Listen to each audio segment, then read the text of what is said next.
And in terms of experience, this year you're now a defensive player of the year.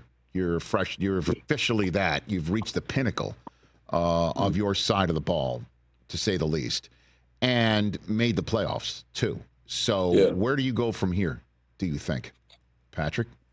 I think honestly, with me, like you said, I've hit that pinnacle stage of being the top defender in the game, and reaching that status. Now it's just all about the playoffs and reaching more into the playoffs. We talking about Super Bowl.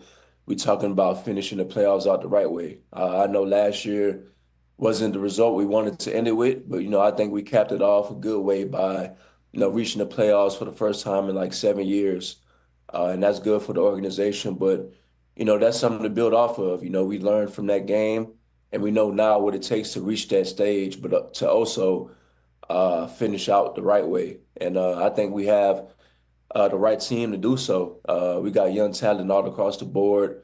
We got Bo, who's firing on all cylinders. We got a young offensive core, a young defensive core who's hungry and determined. So, it's a lot to be optimistic about, Broncos country. And, the season looking forward, I'm very positive on, the future that we building here. When did you first realize that your quarterback was the real thing? Been Bo Nix. I mean, so honestly, with me, me and Bo got pretty good experience. I played him in college. I just know the type of competitive nature he brings to the table.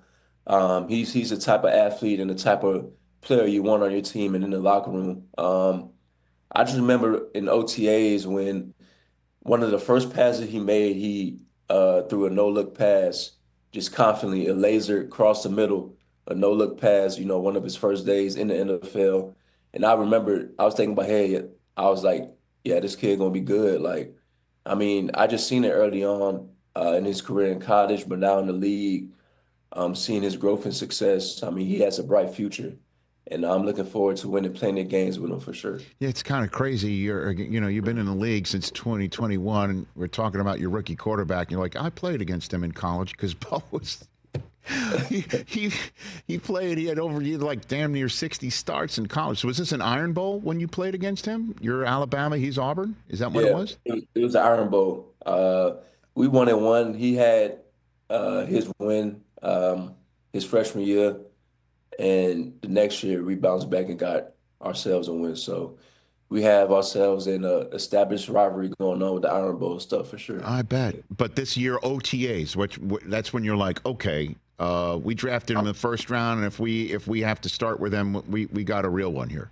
That's when you realized it with him?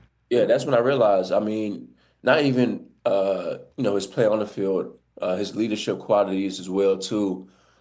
How he was able to bring the locker room together as a rookie, and keep the team composed, keep everybody on the offense engaged within the offensive scheme, and rallying guys together.